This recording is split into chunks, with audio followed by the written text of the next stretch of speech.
Hi everyone, welcome to this new series where we'll be solving the Cambridge IGCSE Mathematics Past Paper 0478/22 from the May-June 2025 exam session. Let's get started. Question number 2, Part B. The scale drawing shows the positions of two villages, P and Q. The scale is 1 centimetre, represents 0.5 kilometres. Measure the bearing of village Q from village P. In this question, we need to find out the bearing of village Q from village P. A bearing is always measured clockwise, starting from north, and must be written as a 3-digit number. The bearing of village Q from village P is the highlighted angle starting from north and connecting P to Q.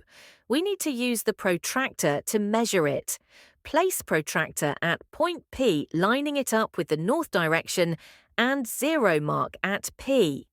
Now measure the clockwise angle until you reach the line that connects P to Q.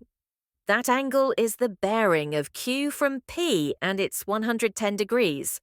That's the answer. Excellent! We're done with the question. Thank you for watching. Please like, subscribe, and share with others. Have a nice day.